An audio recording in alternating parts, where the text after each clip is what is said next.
Dear Diary, I don't feel like I'm a confident person. For instance, yesterday I was going out with my mom to shop and tried to dress up, but I felt so stupid, so I changed out. I'm so socially awkward that I can't even wear what I want. No wonder I don't have any friends. I haven't even posted on my Instagram for months because I know people are making fun of me. I mean, last month I dropped out of my piano recital. I knew I was going to sound so bad no matter how much I practiced, so I might as well give up. I mean, last time I made so many mistakes, I ran off stage. I'm such a failure. I wish I could borrow my cousin's confidence. She never cares what anyone thinks. I wish I had more confidence. Whether you struggle with self-confidence, self-esteem, or self-image, the first thing you need to realize is that these negative patterns of thinking and behavior are getting in the way of you living your best life. It's like a mental bully telling you what to do or how you should feel. Imagine that bully in real life, whispering those insecurities into your ear. You're so lazy. I'm so lazy. Your body is ugly. My body is so ugly. You'll never get good grades. I'll never get better grades. All I have to say to that bully is, number one, brush your teeth. Your breath stinks of negativity. Second of all, nothing Miss Unconfidence is saying is true. It's just a bunch of lies to make you feel bad about yourself and drive you into a dark hole of low self-esteem. Speaking negative thoughts to yourself is literally killing you. Let's take this study for example. There was 2 identical plants. One was showered with praises and it flourished. But the other one was hurled with insults and negativity. And guess what happened to that plant? It started withering away. If that's what happens to a plant, imagine what negative speaking does to a human. But maybe you think it's funny putting yourself down. You crack self-depreciating jokes to make other people laugh. I say, time to take out the trash whenever I go out. Get it? That's not bad. Is it? Wrong. That's the same. But it's just masking your low self-esteem under a pile of wittiness. It's still very bad for yourself. But Shasha, I'm not hurting anyone by not being confident. In fact, I'm probably helping people by hiding in the shadows. Actually, you're wrong, duplicate Shasha. By being unconfident, you're actually not being a service to anyone. Let me explain myself. Confident people are secure about themselves. They believe they can succeed. So they're less jealous, they want to help others rather than thinking about themselves 24/7, whereas unconfident people doubt themselves. They speak ill of others and worry about what other people think instead of trying to help others. And worst of all, they're always cynical. If you feel like the second person, then just know that it's never too late to change. You can become confident and rock being who you are. Be yourself. You can do that by, number 1, stopping the comparison game. Get off that crazy hamster wheel. Just focus on yourself. Number 2, relax. Don't stress over the little things and what you think other people think about you. Just go with the flow. Number 3, loving yourself. Number 4, being positive and looking for the good in every single situation, even the negative ones. And number 5, don't overthink things. This is kind of like the other stuff, but I'm just repeating it until you get it in your head, okay? So, is your confidence level at a state where you can sneeze in class without being embarrassed or call because your order was messed up? Okay, let's start slow. Today, be comfortable in your skin and wear what you want. I dare you to make one decision today without second guessing yourself. And don't you dare think about the people talking behind your back. So what if they do? That's free publicity for you. Just know that you're the only one who's with yourself 24/7. So you might as well get comfortable with hanging out with yourself. Be kind to yourself, love yourself, and be confident. Dear Diary, remember that outfit I changed out of? Well, I bought it back and now I'm wearing it in public. I'm slowly becoming more confident, step by step.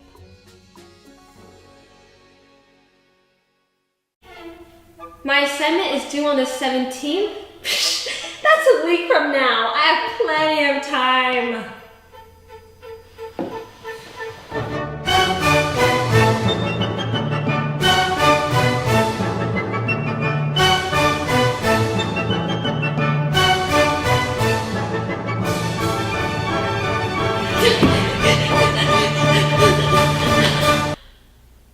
I'm too late, aren't I?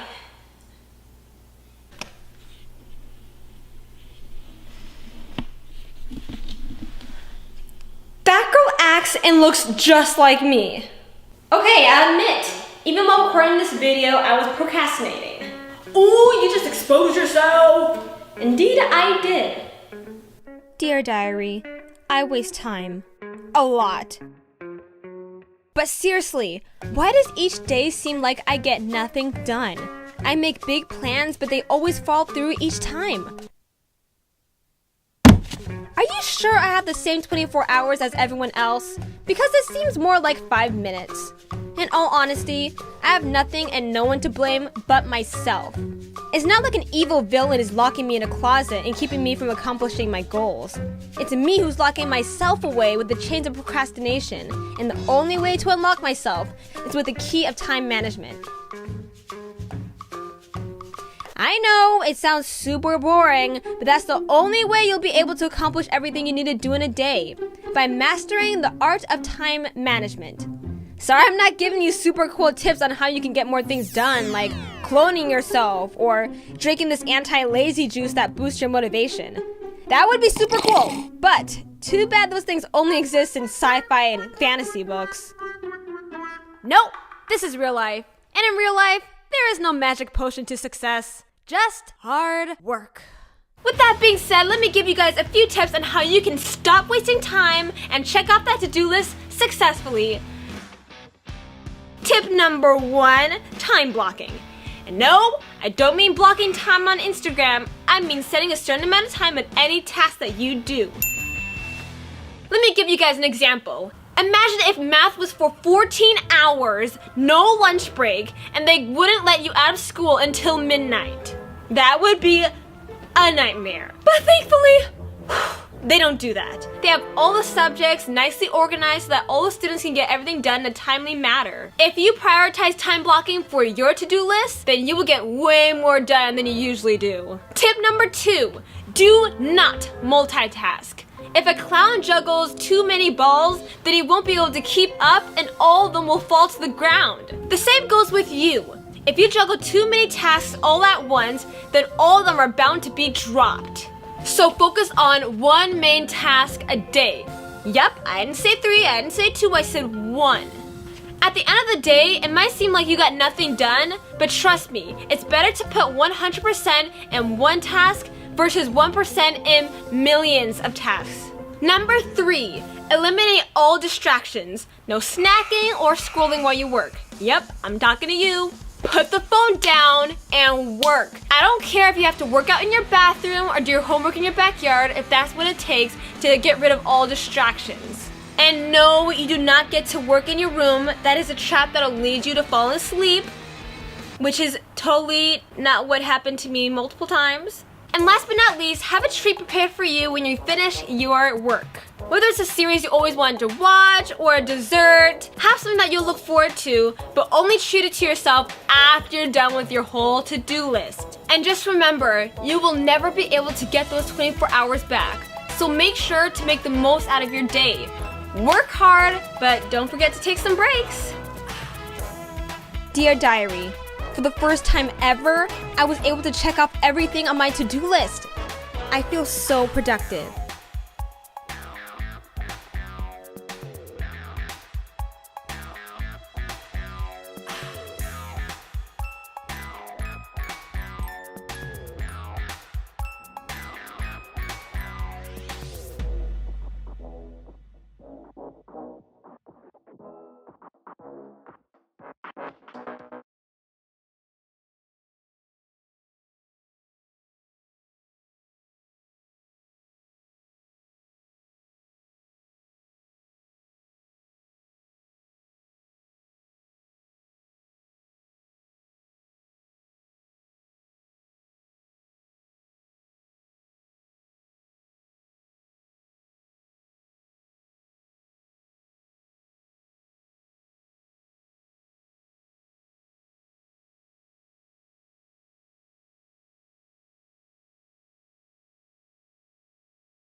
Alright, just woke up, time to check my text messages. Okay, 0 notifications. Let's just go on Instagram now. Scrolling through my loneliness.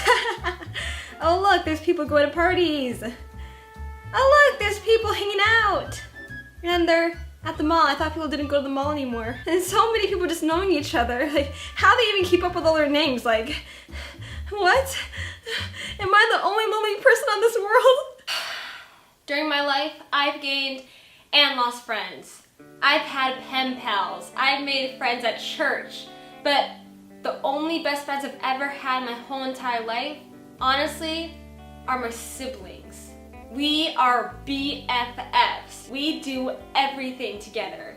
I remember back in quarantine in 2020, we made up this holiday called Sibling Sundays. We would basically do whatever one sibling wanted for the whole entire day. Like, one time we even celebrated Christmas, and it was months away, but we didn't care. It was Sibling Sunday. Honestly, Sibling Sundays helped us spend more time together and made us so much closer as a group.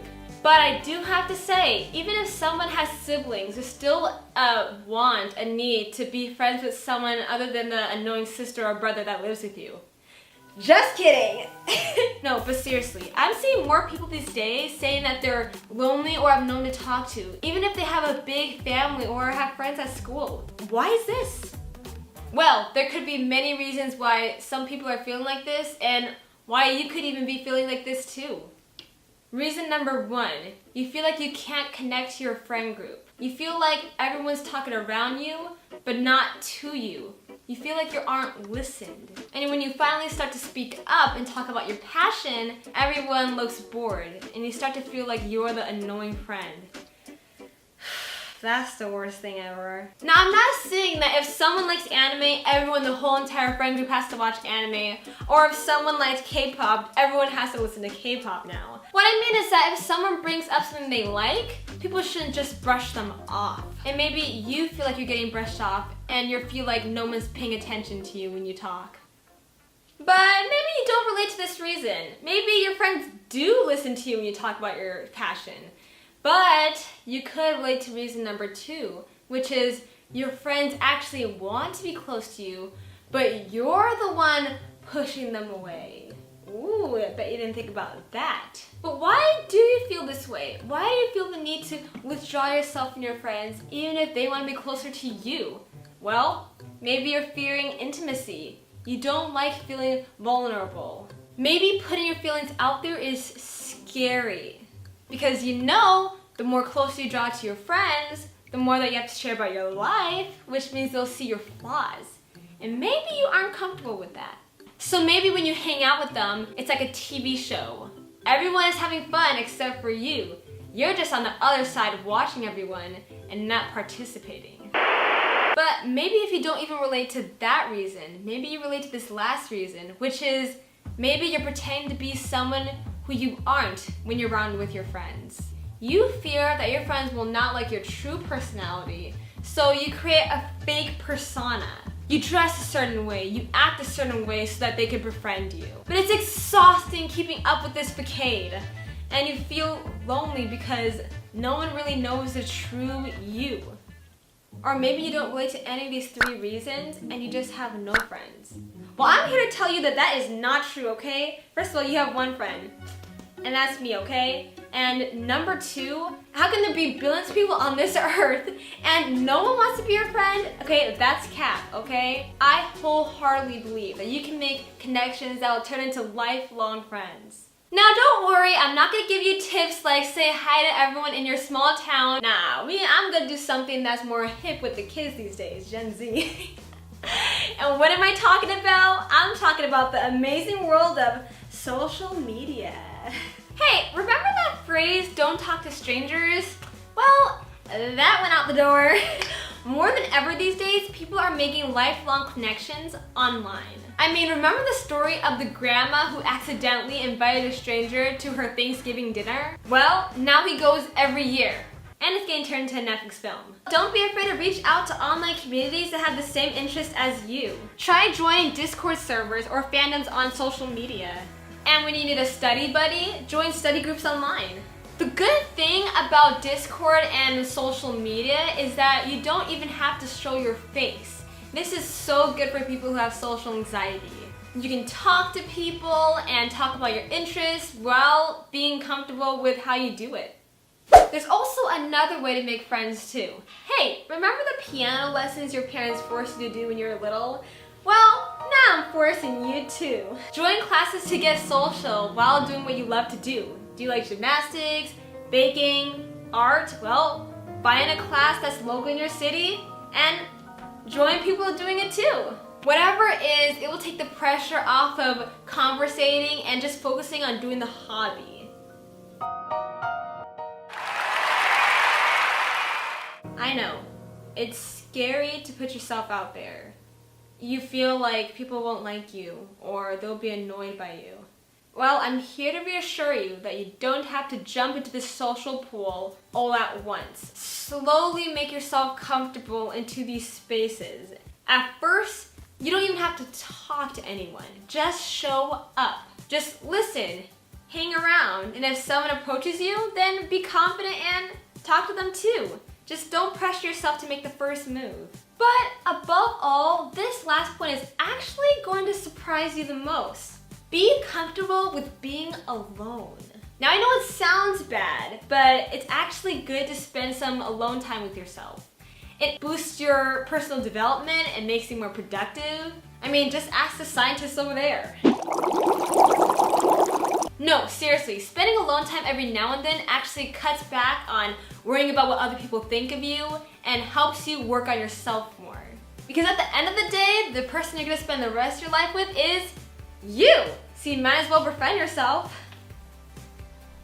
Dear Diary, it was scary, but I finally made my first friend today.